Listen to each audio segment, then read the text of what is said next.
Frankenstein, or The Modern Prometheus, is a novel written by English author Mary Shelley that tells the story of Victor Frankenstein, a young scientist who creates a hideous sapient creature in an unorthodox scientific experiment. Shelley started writing the story when she was 18, and the first edition of the novel was published anonymously in London on the 1st of January 1818 when she was 20. Her name first appeared on the second edition, published in 1823. Shelley traveled through Europe in 1814, journeying along the River Rhine in Germany, with a stop in Gernsheim, which is 17 kilometers away from Frankenstein Castle, where 2 centuries before an alchemist was engaged in experiments. Later, she traveled in the region of Geneva, Switzerland, where much of the story takes place, and the topic of galvanism and occult ideas were themes of conversation among her companions, particularly her lover and future husband, Percy B. Shelley. Mary, Percy, and Lord Byron decided to have a competition to see who could write the best horror story. After thinking for days, Shelley dreamt about a scientist who created life and was horrified by what he had made. Her dream later evolved into the novel's story. Frankenstein is infused with elements of the Gothic novel and the Romantic movement. At the same time, it is an early example of science fiction. Brian Aldiss has argued that it should be considered the first true science fiction story because, in contrast to previous stories, with fantastical elements resembling those of later science fiction, the central character makes a deliberate decision and turns to modern experiments in the laboratory to achieve fantastic results. It has had a considerable influence in literature and popular culture and spawned a complete genre of horror stories, films, and plays. Since the novel's publication, the name Frankenstein has often been used to refer to the monster itself. This usage is considered erroneous, but some commentators regard it as well-established and acceptable. In the novel, Frankenstein's creation is identified by words such as creature, monster, demon, wretch, abortion, fiend, and it. Speaking to Victor Frankenstein, the monster says, "I ought to be thy Adam, but I am rather the fallen angel," which ties to Lucifer in Paradise Lost, which the monster reads, and which relates to the disobedience of Prometheus in the book's subtitle. Frankenstein is written in the form of a frame story that starts with Captain Robert Walton writing letters to his sister. It takes place at an unspecified time in the 18th century, as the letter's dates are given as 17-. In the story following the letters by Walton, the readers find that Victor Frankenstein creates a monster that brings tragedy to his life.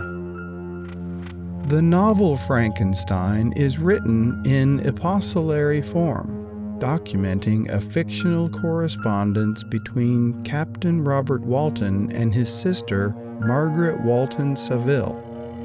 Walton is a failed writer and captain who sets out to explore the North Pole and expand his scientific knowledge in hopes of achieving fame. During the voyage, the crew spots a dog sled driven by a gigantic figure. A few hours later, the crew rescues a nearly frozen and emaciated man named Victor Frankenstein. Frankenstein has been in pursuit of the gigantic man observed by Walton's crew. Frankenstein starts to recover from his exertion. He sees in Walton the same obsession that has destroyed him, and recounts a story of his life's miseries to Walton as a warning. The recounted story serves as the frame for Frankenstein's narrative. Victor begins by telling of his childhood.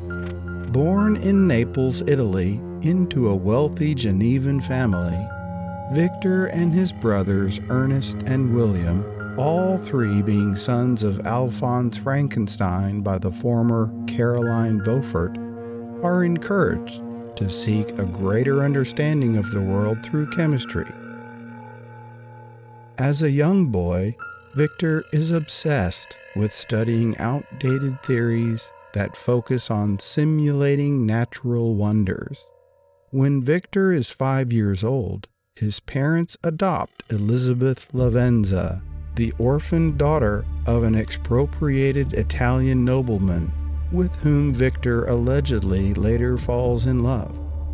During this period, Victor's parents, Alphonse and Caroline, take in yet another orphan, Justine Moritz, who becomes William's nanny.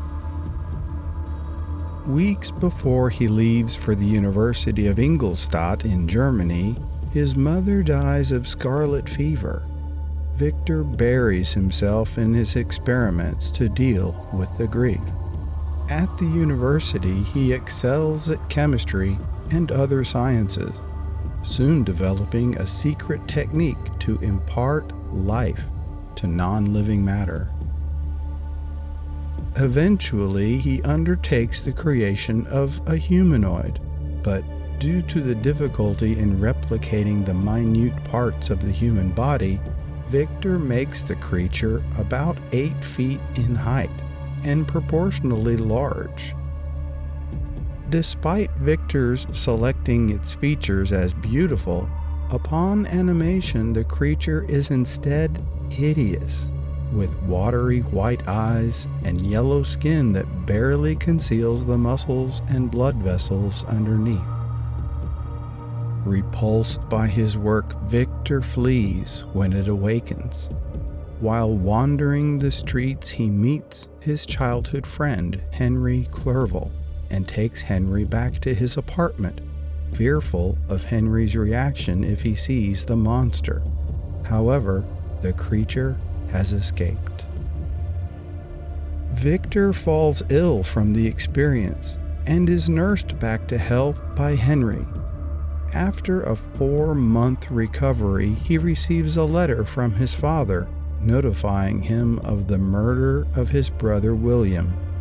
Upon arriving in Geneva, Victor sees the creature near the crime scene and climbing a mountain, leading him to believe his creature is responsible.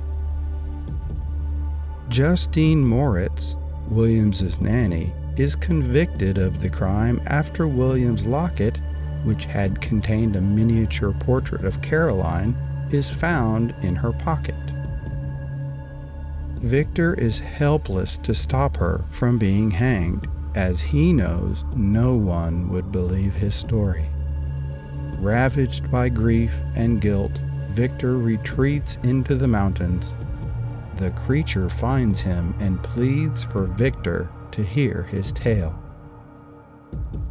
Intelligent and articulate, the creature relates his first days of life, living alone in the wilderness and finding that people were afraid of and hated him due to his appearance, which led him to fear and hide from them.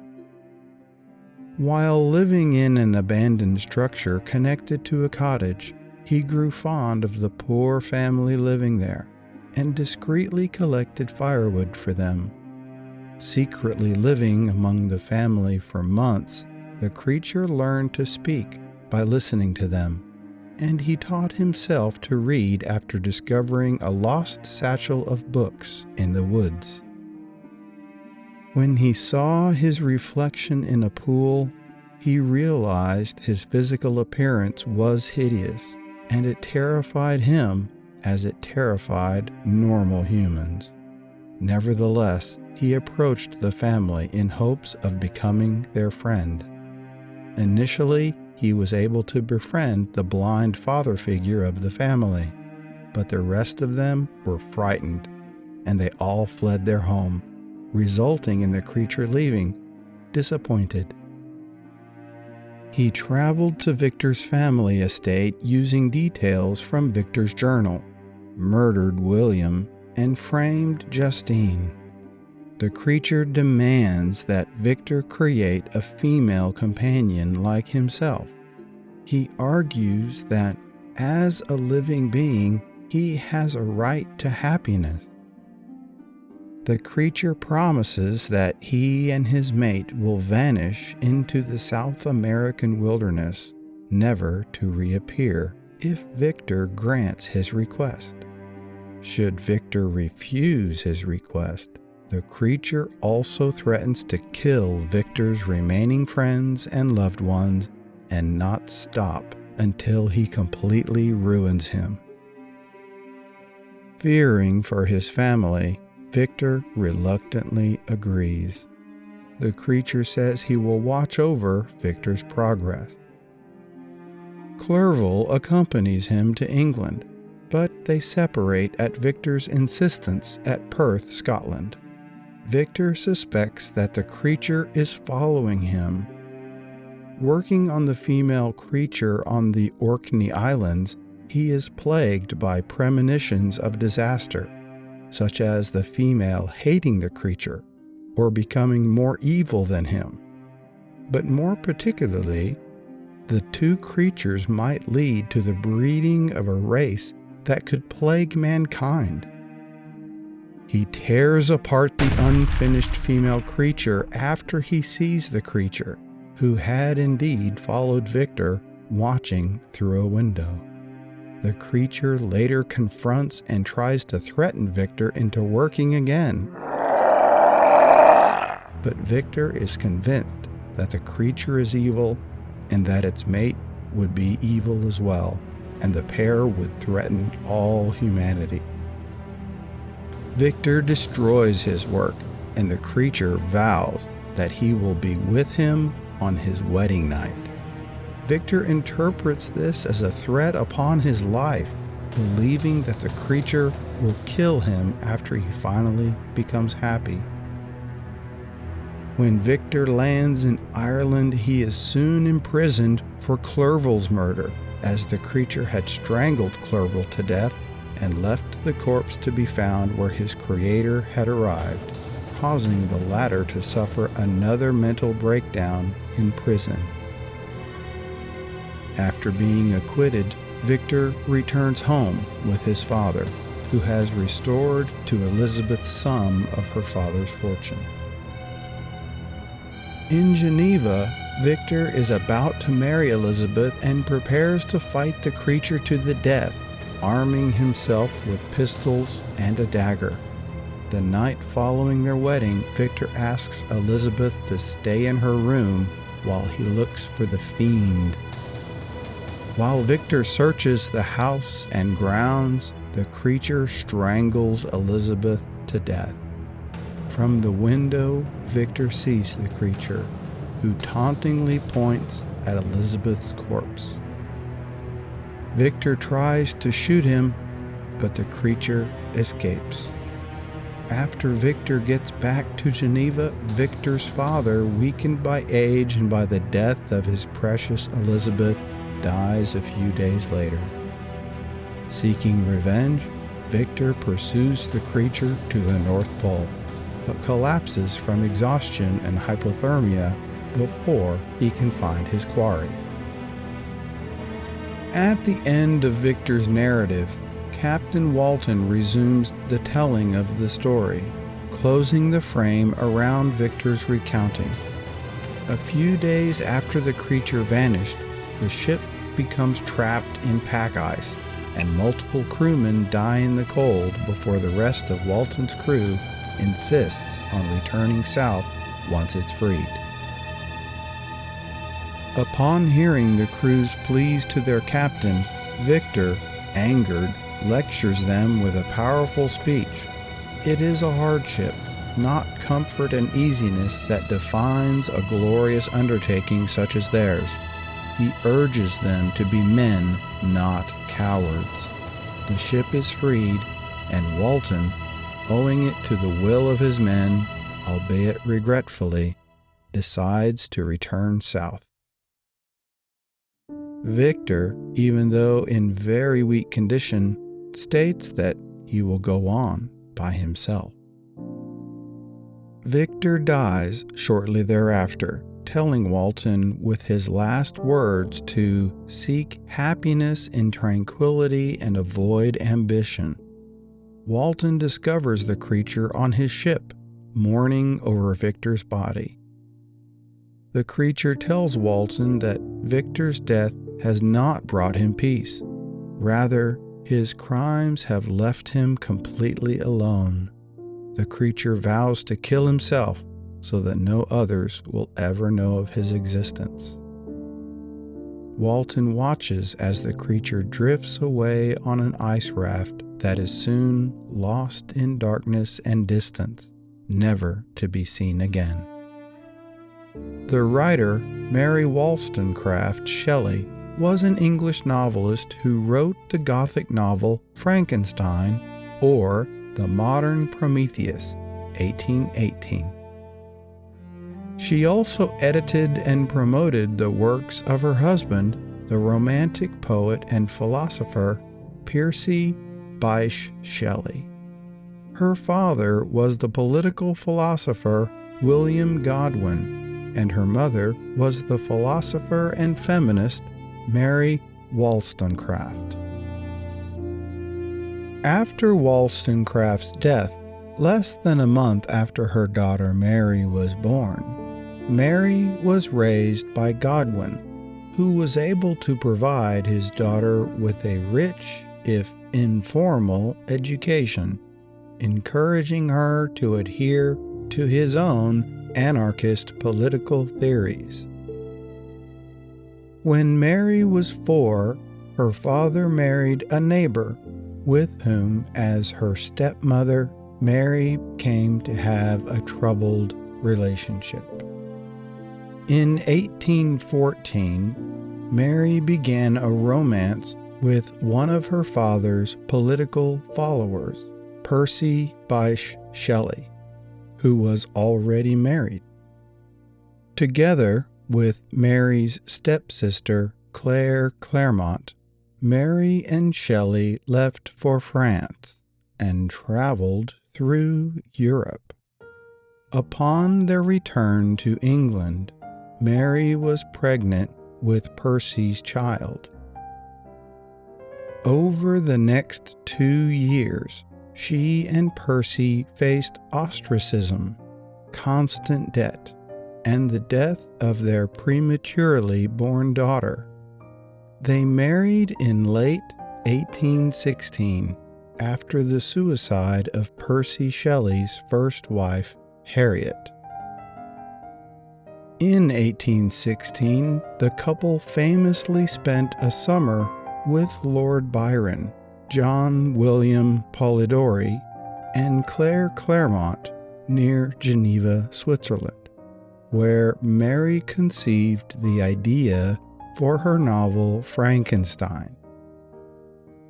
The Shelleys left Britain in 1818 for Italy, where their second and third children died before Mary Shelley gave birth to her last and only surviving child, Percy Florence Shelley.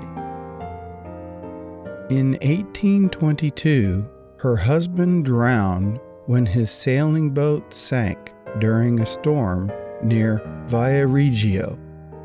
A year later, Mary Shelley returned to England, and from then on devoted herself to the upbringing of her son and a career as a professional author.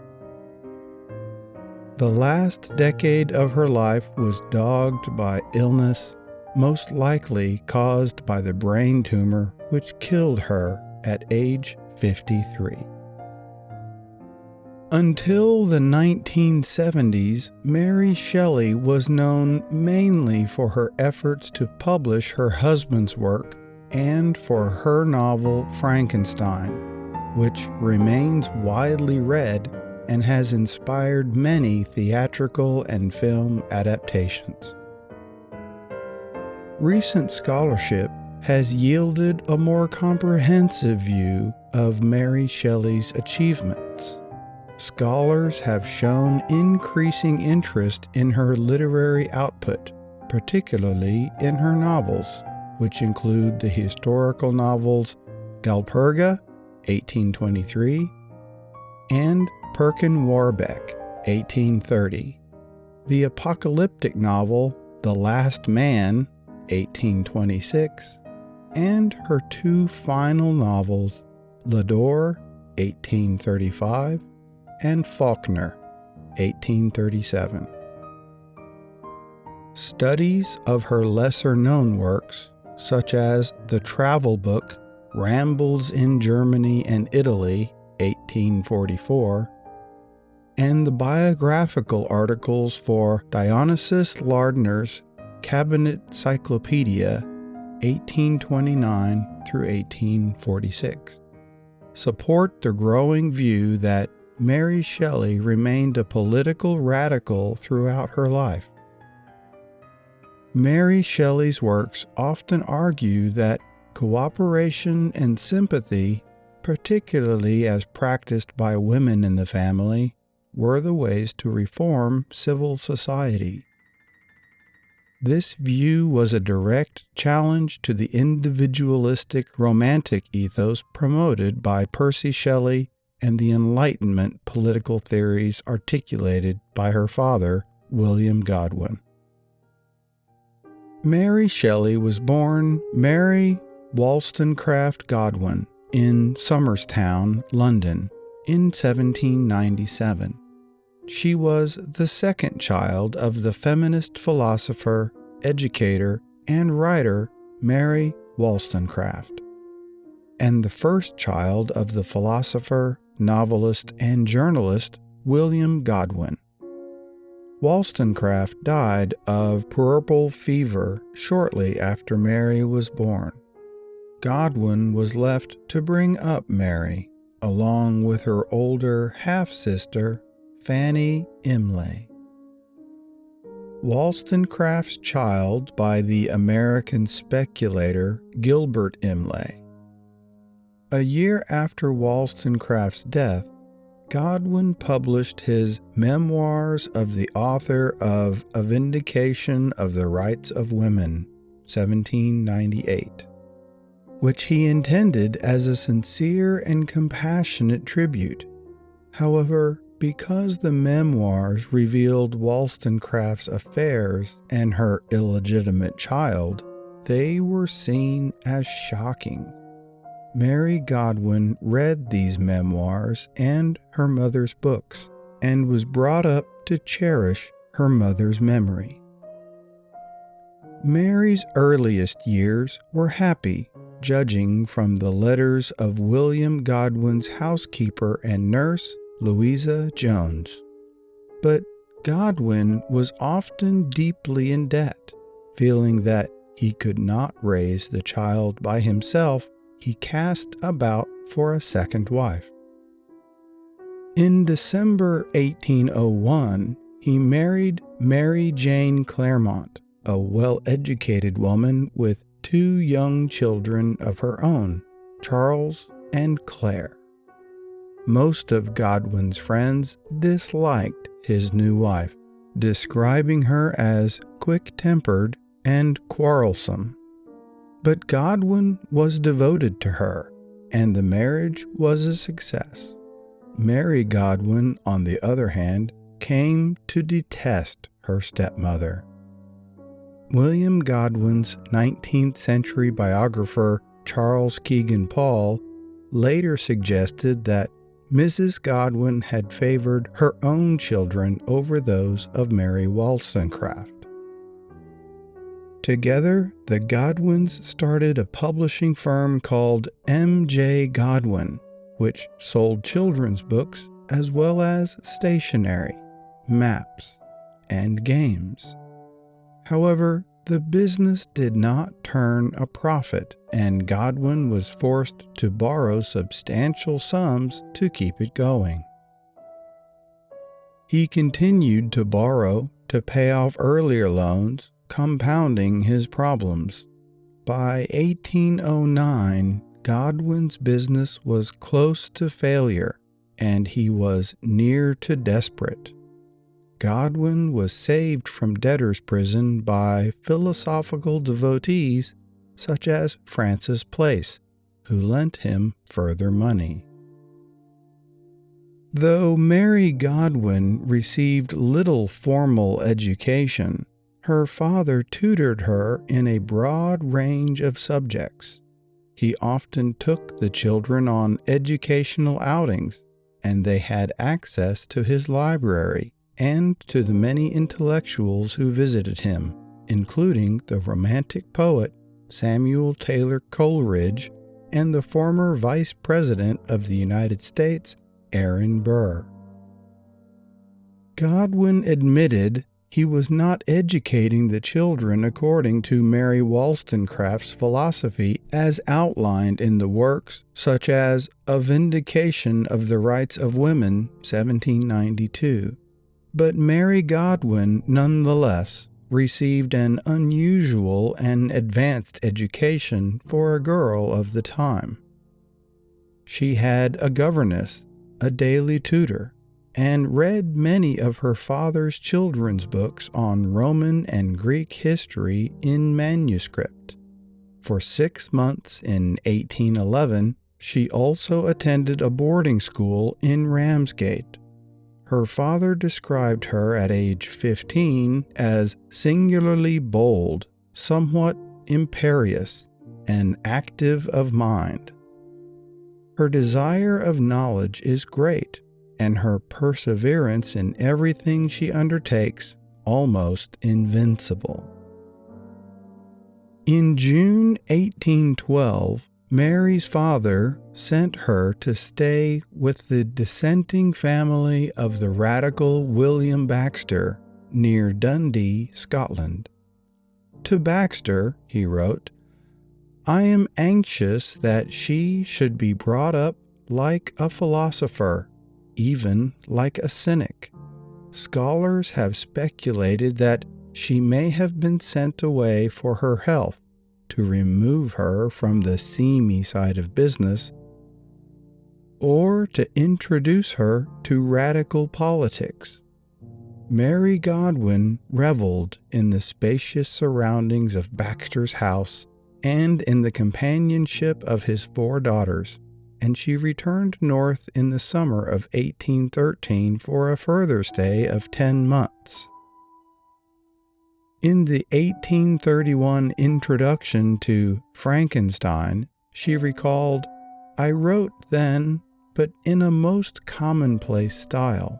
It was beneath the trees of the grounds belonging to our house, or on the bleak sides of the woodless mountains near that my true compositions, the airy flights of my imagination, were born and fostered." In May 1816, Mary Godwin, Percy Shelley, and their son traveled to Geneva with Claire Clairmont. They planned to spend the summer with the poet Lord Byron, whose recent affair with Claire had left her pregnant. The party arrived at Geneva on 14 May 1816, where Mary called herself Mrs. Shelley. Byron joined them on the 25th of May with his young physician John William Polidori and rented the Villa Diodati, close to Lake Geneva at the village of Colony. Percy Shelley rented a smaller building called Maison Chapuis on the waterfront nearby. They spent their time writing, boating on the lake, and talking late into the night. It proved a wet, ungenial summer, Mary Shelley remembered in 1831, and incessant rain often confined us for days to the house. Sitting around a log fire at Byron's villa, the company amused themselves with German ghost stories, which prompted Byron to propose that they each write a ghost story.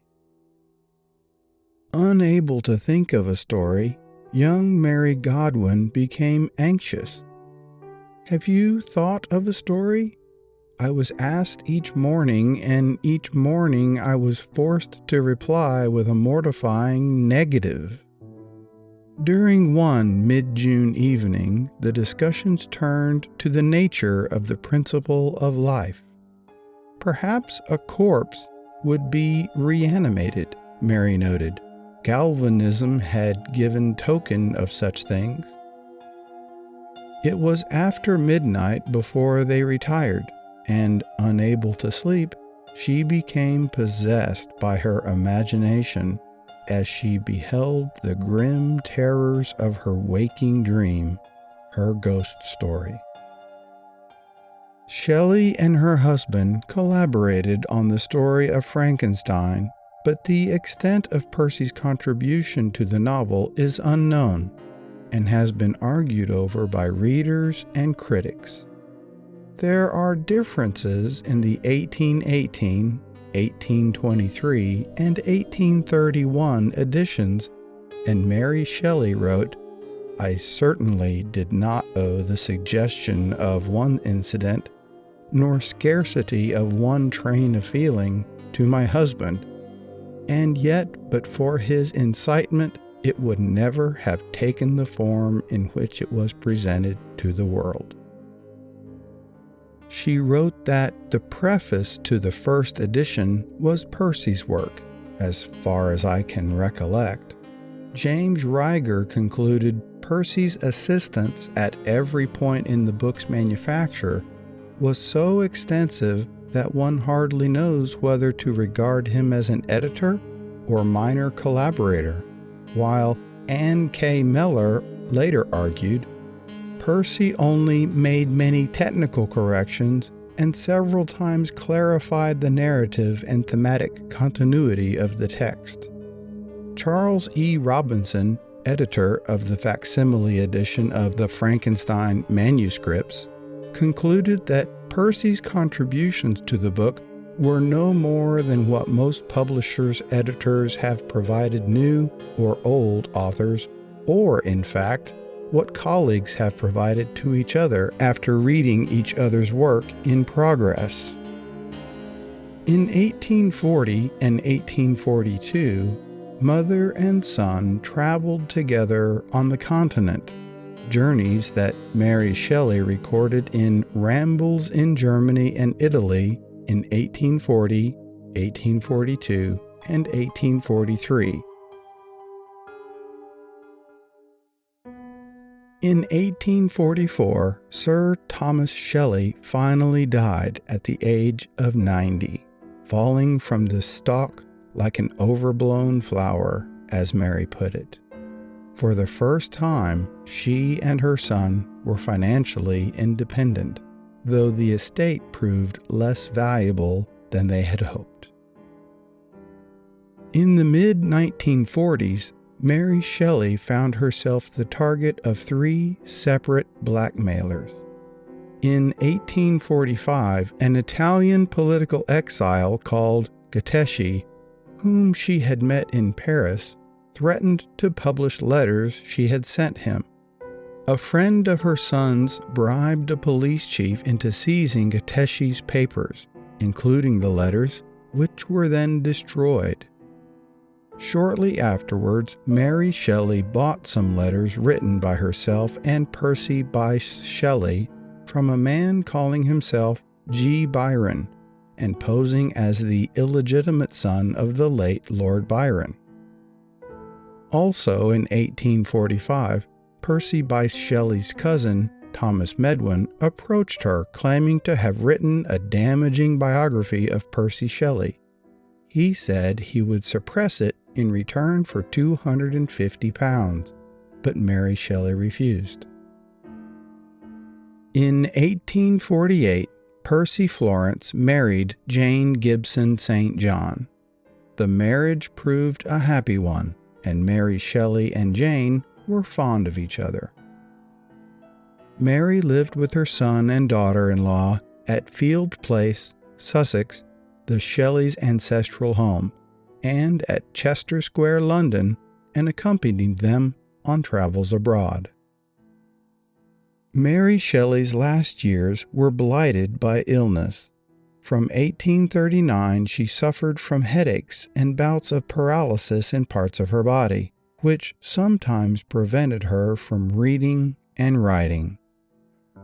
On the 1st of February 1851 at Chester Square, she died at the age of 53 from what her physician suspected was a brain tumor.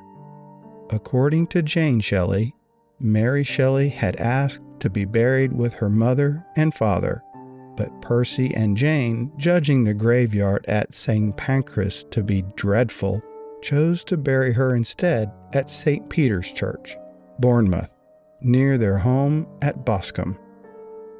On the first anniversary of Mary Shelley's death, the Shelleys opened her box desk. Inside they found locks of her dead children's hair, a notebook she had shared with Percy Bysshe Shelley, and a copy of his poem Adonis, with one page folded round a silk parcel containing some of his ashes and the remains of his heart. Shelley was heavily influenced by both of her parents' works. Her father was famous for Enquiry Concerning Political Justice, and her mother famous for A Vindication of the Rights of Woman. Her father's novels also influenced her writing of Frankenstein. These novels include Things as They Are, or The Adventures of Caleb Williams, St. Leon, and Fleetwood. All of these books were set in Switzerland, similar to the setting in Frankenstein. Some major themes of social affections and the renewal of life that appear in Shelley's novel stem from these works she had in her possession. Other literary influences that appear in Frankenstein are Pygmalion et Gottlieb by Madame de Genlis and Ovid, with the use of an individual lacking intelligence and those individuals identifying the problems with society. Ovid also inspires the use of Prometheus in Shelley's title. Percy and Byron's discussion on life and death surrounded many scientific geniuses of the time. They discussed ideas from Erasmus Darwin and the experiments from Luigi Galvani. Mary joined these conversations, and the ideas of Darwin and Galvani were both present in her novel. The horrors of not being able to write a story for the contest and her hard life also influenced the themes within Frankenstein. The themes of loss, guilt, and the consequences of defying nature present in the novel all developed from Mary Shelley's own life. The loss of her mother, the relationship with her father, and the death of her first child created the monster and his separation from parental guidance. In a 1965 issue of The Journal of Religion and Health, a psychologist proposed guilt stemmed from her not feeling good enough for Percy because of the loss of their child. Shelley completed her writing in April and May 1817, and Frankenstein, or the Modern Prometheus, was published on the 1st of January, 1818, by the small London publishing house Lackington, Hughes, Harding, Mavor, and Jones. It was issued anonymously, with a preface written for Mary by Percy Bysshe Shelley, and with a dedication to philosopher William Godwin, her father. It was published in an edition of just 500 copies in 3 volumes, the standard triple-decker format for 19th century first editions. The second edition of Frankenstein was published on 11 August, 1823, in 2 volumes by G. and W. B. Whitaker, following the success of the stage play Presumption, or The Fate of Frankenstein, by Richard Brinsley Peake. This edition credited Mary Shelley as the book's author on its title page. On the 31st of October, 1831, the first popular edition in 1 volume appeared, published by Henry Colburn and Richard Bentley. This edition was heavily revised by Mary Shelley, partially to make the story less radical. It included a lengthy new preface by the author, presenting a somewhat embellished version of the genesis of the story. This edition is the one most widely published and read now, although a few editions follow the 1818 text. Some scholars prefer the original version, arguing that it preserves the spirit of Mary Shelley's vision. See Anne K. Miller's Choosing a Text of Frankenstein to Teach in the W. W. Norton Critical Edition. Part of Frankenstein's rejection of his creation is the fact that he does not give it a name, which causes a lack of identity. Instead, it is referred to by words such as wretch, monster, creature, demon, devil, fiend, and it. When Frankenstein converses with the creature in Chapter 10, he addresses it as vile insect, abhorred monster, fiend, wretched devil, and abhorred devil. Mary Shelley maintained that she derived the name Frankenstein from a dream vision. Despite her public claims of originality, however, a number of other sources have been suggested as Shelley's actual inspiration. The German name Frankenstein means stone of the Franks and is associated with various places in Germany, including Frankenstein Castle, Burg Frankenstein, in Darmstadt, Hesse, and Frankenstein Castle in Frankenstein, a town in the Palatinate. There is also a castle called Frankenstein in Bad Sonsingen, Thuringia, and a municipality called Frankenstein in Saxony. Until 1945, Zabowicz-Śląski, now a city in Lower Silesian Voivodeship, Poland, but was mainly populated by Germans and was the site of a scandal involving gravediggers in 1606, which has been suggested as an inspiration to the author. Finally, the name is borne by the aristocratic house of Frankenstein from Franconia. Radu Florescu argues that Mary and Percy Shelley visited Frankenstein Castle near Darmstadt in 1814 during their return to England from their elopement to Switzerland. It was at this castle that a notorious alchemist, Conrad Dippel, had experimented with human bodies, and Florescu reasoned that Mary suppressed mention of her visit in order to maintain her public claim of originality. A literary essay by A.J. Day supports Florescu's position that Mary Shelley knew of and visited Frankenstein Castle before writing her debut novel. Day includes details of an alleged description of the Frankenstein Castle that exists in Mary Shelley's lost journals. According to Jörg Helene, the lost journals, as well as Florescu's claims, cannot be verified. A possible interpretation of the name Victor is derived from Paradise Lost by John Milton, a great influence on Shelley. A quotation from Paradise Lost is on the opening page of Frankenstein, and Shelley even has the monster himself read it. Milton frequently refers to God as the victor in Paradise Lost, and Shelley sees Victor as playing God by creating life. In addition, Shelley's portrayal of the monster owes much to the character of Satan in Paradise Lost. Indeed, the monster says after reading the epic poem that he empathizes with Satan's role in the story.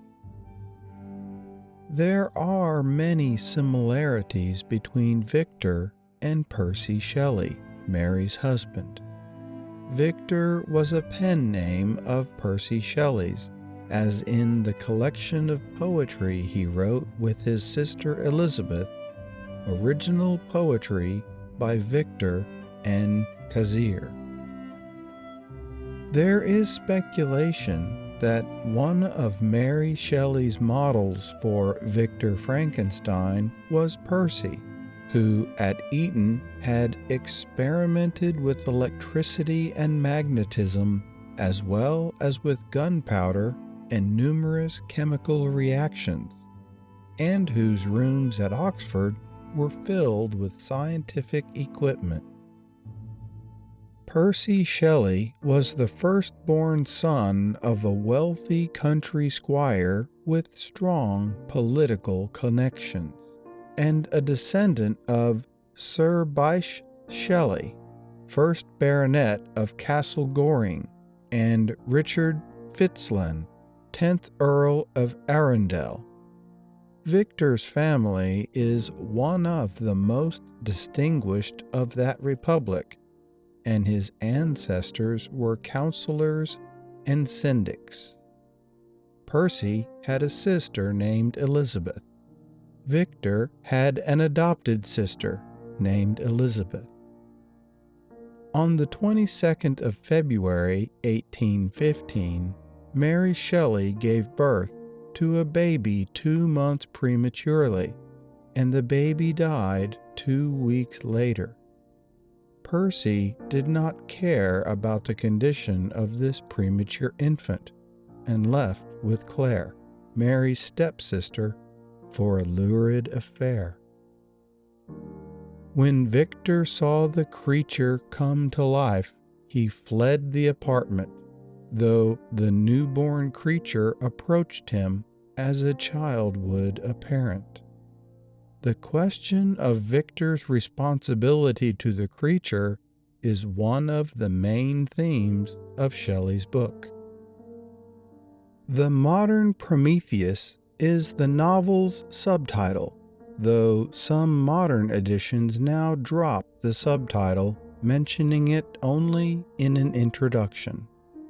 Prometheus, in later versions of Greek mythology, was the Titan who created mankind at the behest of Zeus. He made a being in the image of the gods that could have a spirit breathed into it.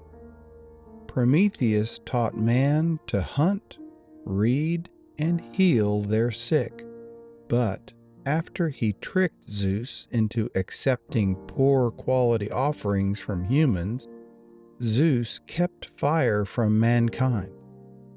Prometheus, being the creator, took back the fire from Zeus to give to man.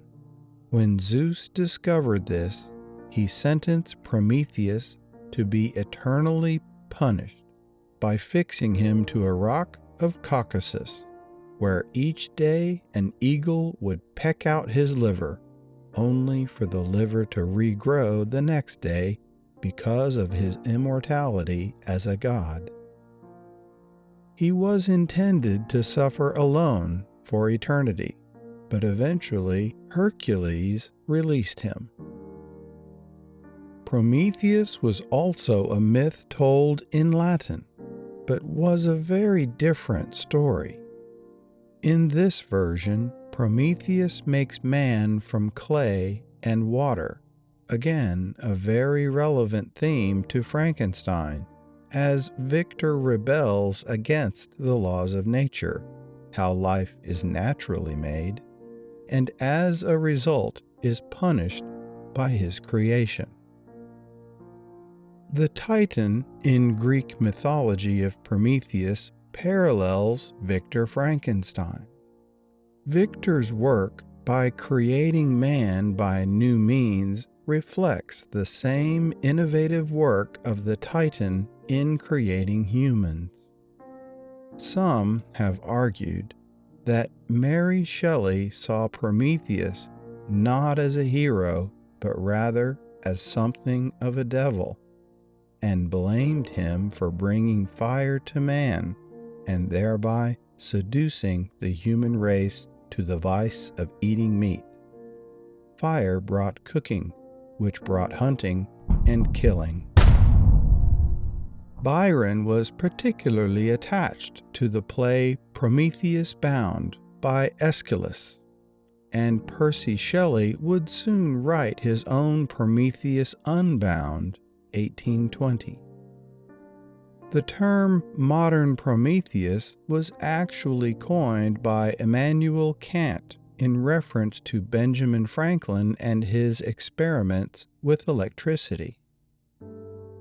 Shelley incorporated a number of different sources into her work, one of which was the Promethean myth from Ovid. The influence of John Milton's Paradise Lost and Samuel Taylor Coleridge's The Rime of the Ancient Mariner are also clearly evident within the novel. Mary is likely to have acquired some ideas for Frankenstein's character from Humphrey Davy's book Elements of Chemical Philosophy, in which he had written that science has bestowed upon man powers which may be called creative, which have enabled him to change and modify the beings around him. References to the French Revolution run through the novel. A possible source may lie in François Félix Nogaret's Le Miroir des événements actuels, ou La Belle à plus affront, 1790. A political parable about scientific progress featuring an inventor named Frankenstein, who creates a life-sized automaton. Percy Bysshe Shelley's 1816 poem, Mutability, is also quoted, and its theme of the role of the subconscious is discussed in prose. The creature also quotes a passage of the poem.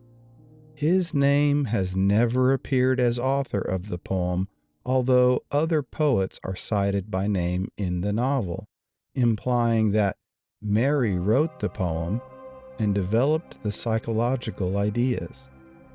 Another potential reason is to conceal his contributions to the novel. Many writers and historians have attempted to associate several then popular natural philosophers, now called physical scientists, with Shelley's work on account of several notable similarities. Two of the most noted natural philosophers among Shelley's contemporaries were Giovanni Aldini, who made many public attempts at human reanimation through bioelectric galvanism in London, and Johann Conrad Dippel, who was supposed to have developed chemical means to extend the lifespan of humans. While Shelley was aware of both these men and their activities, she makes no mention of or reference to them or their experiments in any of her published or released notes. Frankenstein has been both well received and disregarded since its anonymous publication in 1818. Critical reviews of that time demonstrate these two views, along with confused speculation as to the identity of the author. The Bell Assembly described the novel as very bold fiction. The Quarterly Review stated that the author has the power of both conception and language.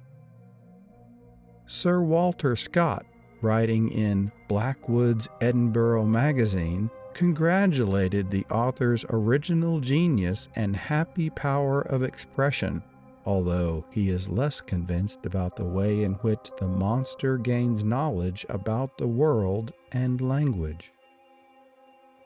The Edinburgh Magazine and Literary Miscellany hoped to see more productions from this author. On the other hand, the Quarterly Review described it as a tissue of horrible and disgusting absurdity. In two other reviews, where the author is known as the daughter of William Godwin, the criticism of the novel makes reference to the feminine nature of Mary Shelley.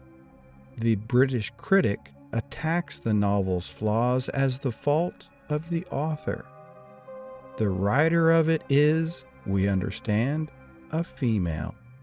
This is an aggravation of that which is the prevailing fault of the novel. But if our authoress can forget the gentleness of her sex, it is no reason why we should, and we shall therefore dismiss the novel without further comment. The Literary Panorama and National Register attacks the novel as a feeble imitation of Mr. Godwin's novels, produced by the daughter of a celebrated living novelist. Despite the reviews, Frankenstein achieved an almost immediate popular success. It became widely known, especially through melodramatic theatrical adaptations. Mary Shelley saw a production of Presumption, or The Fate of Frankenstein, a play by Richard Brinsley Peake in 1823. A French translation appeared as early as 1821, Frankenstein, ou la Prométhée moderne, translated by Jules Saladin. Critical reception of Frankenstein has been largely positive since the mid-20th century. Major critics, such as M.A. Goldberg and Harold Bloom, have praised the aesthetic and moral relevance of the novel. Although there are also critics, such as Germaine Greer, who criticized the novel as terrible due to technical and narrative defects, such as it featuring 3 narrators that speak in the same way, in more recent years, the novel has become a popular subject for psychoanalytic and feminist criticism. Lawrence Lipking states, even the Lacanian subgroup of psychoanalytic criticism, for instance, has produced at least half a dozen discrete readings of the novel.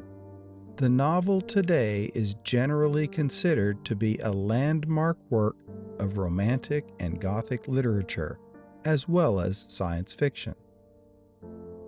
Film director Guillermo del Toro describes Frankenstein as the quintessential teenage book, adding, "You don't belong.